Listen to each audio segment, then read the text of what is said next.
I read an article just recently about how the police pulled over a Waymo. Who pays the ticket? Who's responsible? Right. Does Waymo have to go to traffic school? We're here in San Francisco at Superset's headquarters. Welcome to the closed session. My name is Tom Chavez. My guest today is Scott Howe, CEO of LiveRamp.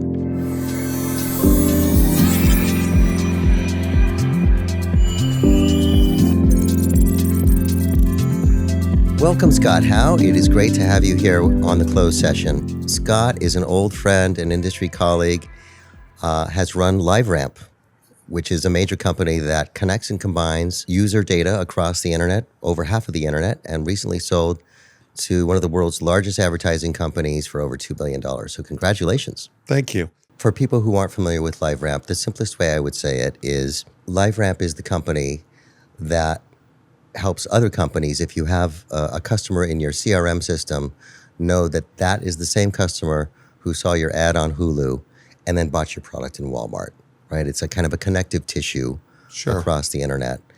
That's kind of the core of it, right? I'd like to say we make it safe and easy for companies to use their data at the moments that matter. There you go. And increasingly, it's not just if you're showing up with just your data, permissioned customer data, it's not nearly enough. That's right. Everybody in the world, in some respects, is competing against the Amazons who seem to have such a great set of information. And that's what really makes my job fun is that, we sit in the middle between all these different companies that see their users from a different angle, but they all share one thing in common, which is they're all trying to deliver a great customer experience. And so together they're better able to do that. Advertising, content, commerce broadly in the world we live in now is so much about AI, right? And so data is fuel for AI. In the age of AI, we have machines that can pick up all of these little speckles of data exhaust from the devices we have in our pockets and our bags and we use to conduct our daily lives. And so person-level data of the kind that LiveRamp is in the business of orchestrating across the internet, does it matter as much? Or does AI, in some sense, reduce the need for this critical kind of data? Where do you land on that? I don't think that there's much differentiation between the LLMs. The point being is that all the LLMs are making decisions across the world's public data. Right. And that's a finite data set. Mm-hmm. And that in and of itself starts to become pretty uninteresting pretty quickly. Right. Where's the most valuable data? Well, it sits within the walls of companies in their CRM systems. And it's the exhaust that we as consumers are creating about ourselves all the time. And so if you could inject your own proprietary data into that decision logic, you will probably make a much better decision and generate a much better outcome than if all you did was utilize that publicly available information. I think the second thing, though, is that, increasingly we have to realize that what's the value of that information? It always goes back to an individual. And so, in 5 or 10 years, do I think that the data that individuals create about themselves will become almost akin to a property right? Absolutely. So, Scott, I am 100% with you on matters of privacy. I run a privacy company. In fact, you do. You shouldn't be ceding control of your data to Meta or Apple or Google or whoever else. So I'm 100% there with you. I want to pull on this thread a little bit, though, because when you describe it like that, obviously LiveRamp is in a power position with data, person-level data, to fuel all of these kinds of AI use cases. So if I take what you're saying to its logical conclusion, it looks a little grim for software people like us if the data reigns supreme, if data remains the coin of the realm. How do we punch through and create differentiated value? The power of the central creative idea and its influence over any of us is still as strong as it's ever been. Yeah. it's probably the case that the browser experience that I start my interactions with the internet are going to be replaced with an agentic query. Mm-hmm. But here's the interesting thing. That query, that is the bridge between the power of the creative idea and the science that follows. Yep. You remember Rashad Tabakawala? Of course. He used to be the chief strategy officer at Publicis Yep. years ago. He used to talk about poetry and plumbing. And he would say, hey, you know, an agency's job is the poetry. It's about the creative idea, capturing the imagination. And then there's this data science that is the plumbing that you have to get right as well. I am so in agreement on that. I think it's a beautiful time to be a poet or a wordsmith. If you're an organized thinker, right, your ability to give a prompt that gets this new intelligence on a path, right? But the way that you stage and frame the question, right? Organized thinking to train your own personal dragon, right? Yeah. And training the machines in a way that is fundamentally a creative process. That's what I hear you getting out there. I had a teacher once. I studied computer science and philosophy a long, long time ago. This is a philosophy professor. And sometimes people would say, but Professor Putnam, you said such and such. And he would say with a twinkle in his eye, my former self was of that view. Yeah. My new self sees things differently. So the first question is, what's something that your former self used to fervently believe that you've let go of? Something that you've changed your mind on completely? When I grew up, everyone told me that the customer is always right. I used to hear that too. And I have grown to believe that the customer always sees truth. And there's an important distinction. Henry Ford used to talk about, if I would have listened to my customer, I would have built a faster horse. You have to think about what is it they're really trying to accomplish. I used to tell, I might have stolen this line from you, but I used to tell clients, it doesn't matter if you're right or you're wrong. It only matters if you were statistically significant. Because if you're statistically significant, then you can figure out, well, what does that mean and what do I do on the heels because of this?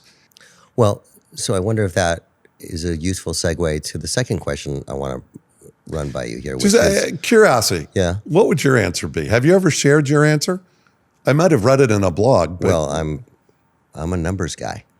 There's only statistical significance. There's only things that we believe to within some level of probability until we change our minds and new information arrives, and then you update your priors. But you have strongly held convictions on a lot of things. You're a brilliant thinker. I've also seen you pivot before. So enlighten your audience. What's the one thing that Tom Chavez once saw that he held sacred, he's changed his mind on? Oh my God, Scott, I've changed my mind. I drive everybody I work with crazy because I changed my mind a lot. All of the tricks and tropes we used to build companies, the way you stage your product and the sequences that you take to get it into market, completely out the window. And I thought I knew some things, and man, it's all wrong, right? So we can start there. Now, there are certain truths, though. See, because back to the statistical significance, right? So I had another teacher in graduate school. I studied all this decision theory, decision analysis. And so you're learning probability as you do that. And to really get this idea into your bones that you should never be certain, his exams were, you gave your answer as a degree of belief. So I'm 90% certain that this is the answer, right? Or 30% certain or whatever. If you ever assigned 100% certainty, he had created a grading system such that if you're wrong, your grade on that exam is minus infinity, right? Great way to teach people to not be so certain, right? That revision can strike at any time. That, for me, has been one of the most useful lessons to carry forward. In fact, I like to talk about people I really dislike the most in business are the ones with a very high certainty to knowledge ratio. Yeah. They scare me the most. Like, you're way too certain given what's knowable today or what you know about the topic at hand. Are you sure? You know, you want to try on a looser opinion. Have I ever told you my Warren Buffett story? Mm-mm. I was in business school at the time. I went to see Warren Buffett. He was speaking to the class, and he actually challenged us. He said, I want you to look around the auditorium, and if you were down to your last dollar, who would you invest in and why? And is your answer any different than the one I just gave? And curiously enough, I did do that. And the guy I thought about was this guy, Rick Elias. He was one of my roommates for a year in business school. Rick started a company years later, called me up. He said, hey, you want to invest in it? And it was a company called Red Ventures. Rick is now a billionaire. Red Ventures has become tremendously successful. And at the time, I took out a mortgage on my house to invest $15,000 in Rick, which, I will tell you, everything I've ever done in my life, you can stack up all the money I've ever made. And I've had some nice business successes.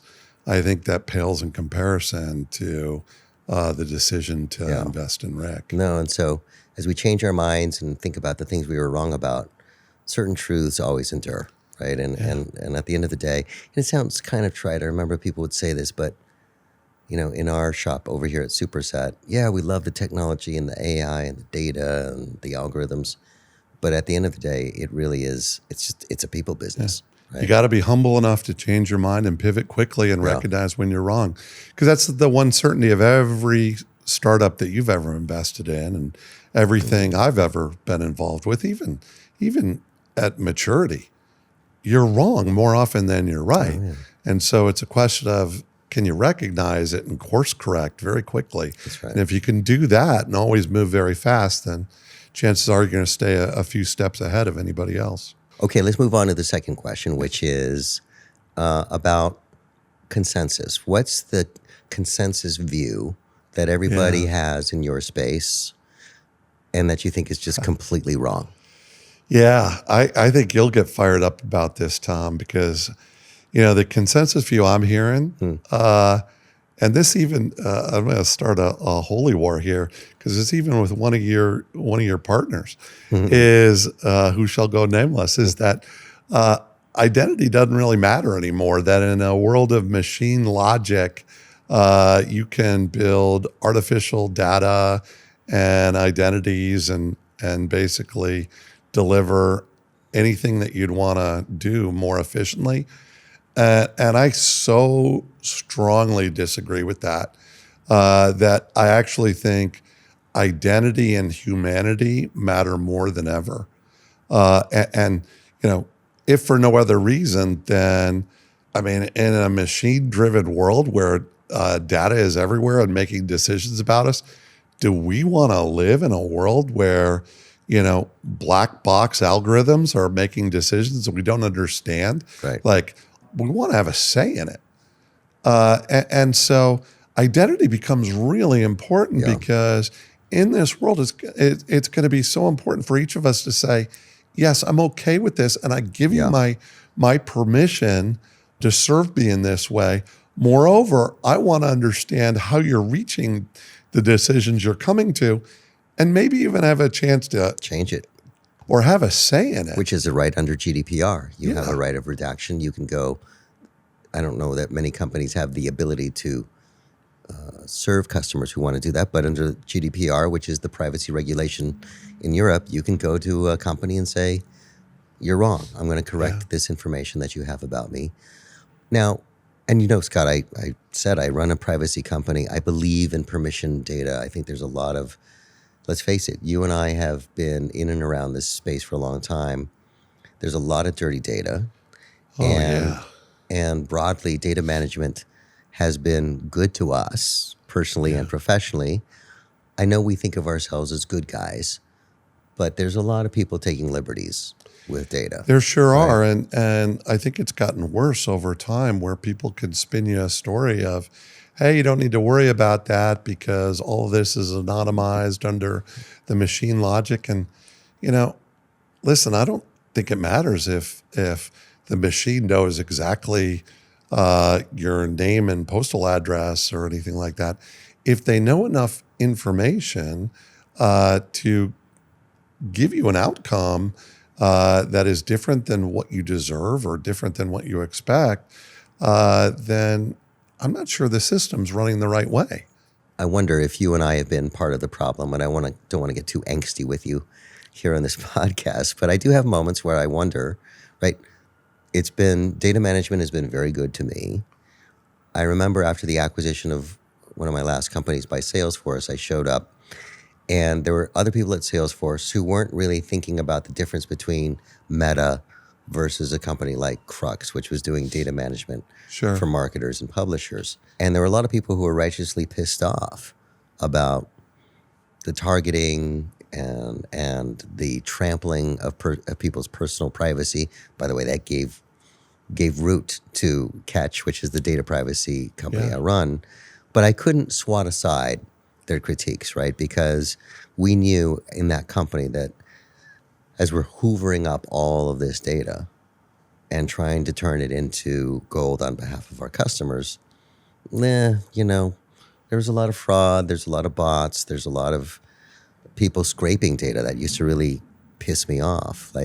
So all of that stuff vexes me. I'm 100% with you on privacy, and I want to believe that in the world that deterministic identity, like person-level data with consent and permission, matters. Can you help me though with attention? I'm about to go out on a big riff here. All right. The prevailing notion out there that people are saying, hey, we're in an AI war against China. Yeah, there we go. And we have to win. Lame. And somehow that is blanket permission to do anything. And I am so against that. I talk to publishers all the time who are saying, a huge chunk of the traffic they see right now is non-human. And it's not fraud. It's the agents coming to read the stuff, grab their intellectual capital, and expose it to a user in a different mechanism. And, maybe they're getting some kind of compensation for that, or maybe not. And they're certainly not if the people who, instead of thinking about what that royalty should be, are saying, well, we can't think about that because we're in a war against China. It's like these are the platitudes that, permit bad behavior. Yep. And so whenever I hear that, I say, okay, the person who's saying it, what is the angle that they have? And is there a bias that Of course, they're selling their own book. Yeah. Absolutely. So the other thing that drives me crazy is when those same companies who've created this magnificent ad infrastructure that can paint the page and give just me, exactly what I want in milliseconds, tuned perfectly to my interests, my motivations, my behaviors, the things I've seen before. Like you can do all of that in real time. But when it comes to privacy, that's really hard. I mean, tracking Tom's, consent to use his age and location data for recommendations, but not for targeting, that's really hard. We wish we could do that, but, technically it's just not feasible. And companies at the behemoths love to sell that shit in DC, right? So we could have a privacy fabric that spans the entire internet. It's completely within reach. And by the way, a lot of companies are now doing it, thank God, because they understand it's good for business. They actually make more money if they get that really right. But it drives me crazy when the big guys come up with these platitudes and these tropes like you're talking about. Yeah. It's crazy. We could have an entire podcast just on this and spur Therapy up all the myths we've heard over the last 20 years, Tom. Therapy. Okay, third question. What's the puzzle or the problem that really needs to be cracked? It's hard. It's hiding in plain sight. Like we know what it is, but we don't know how to solve it. Yeah. So I'm just going to introduce the puzzle because I don't know how to solve it yet. I, like many other Californians, got myself on the list for the Summer Olympics tickets that are coming up in LA. I must have drawn the worst number ever. And then I start talking to other people. The vast majority of them had an army of agents. And I all of a sudden realized, well, like the old rules of, we'll set up a lottery. Well, they don't work when the person I'm competing against for the lottery had 1 million agentic entries and so couldn't help but win the top spot. Right. And if we don't start thinking about that is the world we live in, that technology facilitates that, then we're going to design things that are unfair, that lead to corruption, that lead to unintended outcomes. And so I don't have the answers, but I know that the blanket answer isn't, well, we're in a war against the Chinese, so we can't touch this. Right. We can't talk about it. This is the kind of thing that I would hope that we talk about and we say, here's where it didn't work right. And, this is a pretty innocent one. Like, hey, no one should shed tears for me if I have to go to first round mixed badminton while the really smart tech guy gets to go to the finals in basketball. But there are going to become a whole lot of situations where the consequences are a lot higher than that. And so if we don't highlight those and have a discussion around what do we do about it, we're going to find ourselves in an inequality that's far worse than the economic inequality that any of us ever talk about today. Which is also worse than it's been arguably in centuries. So we're making a bad thing worse. I read an article just recently about how the police pulled over a Waymo. And like, all right, who pays the ticket? Who's responsible? Whose driver's record does that go on? And do they lose their license? Exactly. Does Waymo have to go to traffic school? Well, so let's go there now because we live in wondrous times. And in the earlier part of our discussion, you said that you're an optimist. I am. And you were painting a really attractive, beautiful, inspiring picture of the benefits and blessings of AI. But then in this moment, we're feeling a little low. So it feels like there's a potential backlash. What do we do about that? Are we the problem? How do we show up and be counted in ways that are useful? Because I can tell you in my shop, in VC land, my investors want to see AI on every single slide, every single pitch.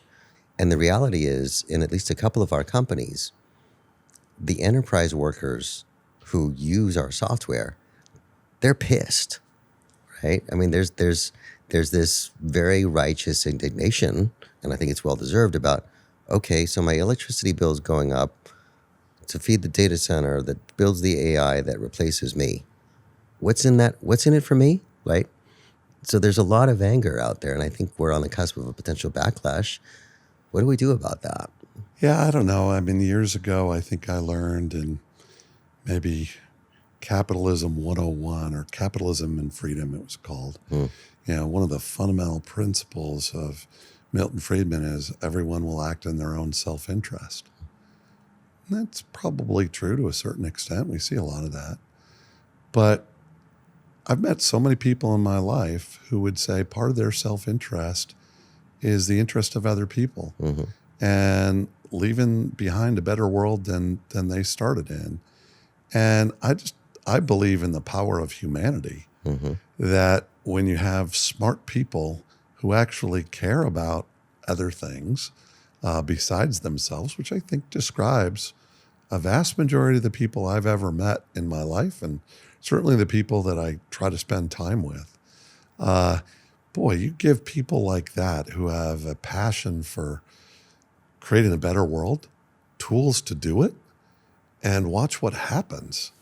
So yeah, am I an optimist? Yeah, because I believe in people. I'm cautiously optimistic too. Let's both stay optimistic together here, Scott. We'll figure it out. Really great to have you with us today, Scott. Thank you so much for joining. Thank you, Tom.